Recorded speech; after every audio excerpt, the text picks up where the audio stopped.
Hello বন্ধুসকল, welcome back to my YouTube channel. মোৰ Excel video' সিৰিজৰ আন এটা ভিডিঅ'লে আপোনালোকক স্বাগতম জনাইছো। আজিৰ ভিডিঅ'ত আমি শিকিম ইনচাৰ্ট, ডিলিট আৰু ফৰমেট অপচনৰ বিষয়ে। ইনচাৰ্ট, ডিলিট আৰু ফৰমেট অপচন আমি বিচাৰি পাওঁ হোম টেবৰ ভিতৰত থকা সেলস গ্ৰুপৰ ভিতৰত। ইয়াৰে ইনচাৰ্ট অপচন ইউজ কৰি আমি সেল, ৰ, কলম আৰু শীট ইনচাৰ্ট কৰিব পাৰো আৰু ডিলিট অপচন ইউজ কৰি আমি সেল, ৰ, কলম আৰু শীট ডিলিট কৰিব পাৰো। সেল ইনচাৰ্ট কৰিব কাৰণে ফাৰ্স্ট আমি যেটো প্লেসত সেল ইনচাৰ্ট কৰিব বিচাৰো সেই প্লেসটো সিলেক্ট কৰি ল'ব লাগিব। যেটো জেগাত আমি নতুন সেল ইনচাৰ্ট কৰিব বিচাৰো এই প্লেসটো সিলেক্ট কৰি লোৱাৰ পিছত সাপোজ ইয়াতে আমি B4 পজিশনত এটা নতুন সেল বিচাৰো, তেতিয়া হলে এই সেলটো আমি সিলেক্ট কৰি ইনচাৰ্ট অপচনত যাব লাগিব। ইয়াতে গৈ ইনচাৰ্ট সেলছত ক্লিক কৰিলে আমি বেলেগ ধৰণৰ অপচন দেখা পাম। ইয়াৰে shift cell right option choose কৰি ওকে কৰিলে আমাৰ B4ত নতুন সেল ইনচাৰ্ট হৈ যাব আৰু আগৰ সেলবিলাক ৰাইট সাইডলৈকে শিফট হৈ যাব।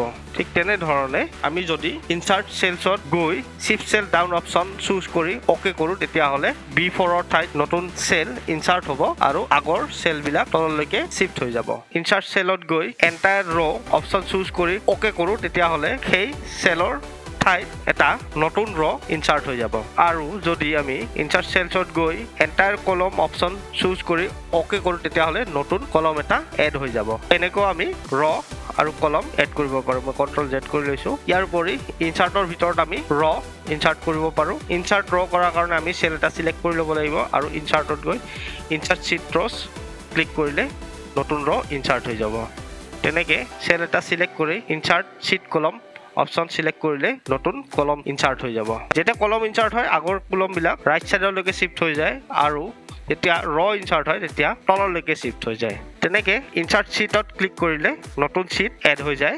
শীট 6 এড হৈছে। ইনচাৰ্টৰ ভিতৰত এনেকে আমি সেল, ৰ, কলম আৰু শীট এড কৰিব পাৰো বা ইনচাৰ্ট কৰিব পাৰো। ইয়াৰ পিছত আহিলে ডিলিট অপচন। ডিলিট অপচনৰ ভিতৰত আমি সেল ডিলিট কৰিব পাৰো। যদি আমি এইটো সেল ডিলিট কৰিব বিচাৰো, তেতিয়া হলে ডিলিট অপচনত গৈ ডিলিট সেলছত ক্লিক কৰি যদি শিফট সেল লেফট কৰি ওকে কৰো, তেতিয়া হলে ৰাইট সাইডৰ সেল কেইটা লেফট সাইডলৈকে শিফট হ'ব। তেনেকে যদি আমি ডিলিট সেলছত ক্লিক কৰি শিফট সেলস আপ চুজ কৰি ওকে কৰো, তেতিয়া হলে সেলটো ডিলিট হৈ যাব আৰু তলৰ সেলবিলাক ওপৰলৈকে শিফট হৈ যাব। তেনেকে যদি আমি সেল এটা সিলেক্ট কৰি ডিলিট সেলছত গৈ এন্টায়াৰ কলম কৰো, তেতিয়া হলে সেই সেলটো থকা গোটেই কলমটোৱে ডিলিট হৈ যাব।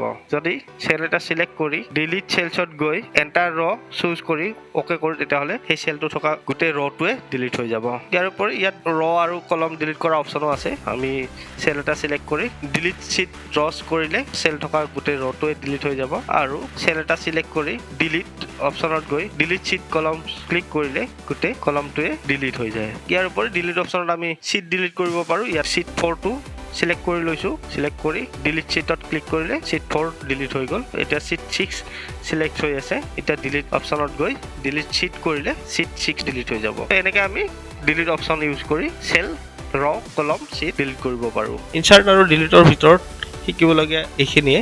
যদি আপোনালোকে মোৰ ভিডিঅ'টো চাই বুজি পাইছে বা ভাল লাগিছে, প্লিজ মোৰ চেনেলটো সাবস্ক্ৰাইব কৰি দিব। নেক্সট ভিডিঅ'ত আমি ফৰমেট অপচনৰ বিষয়ে শিকিম। ধন্যবাদ।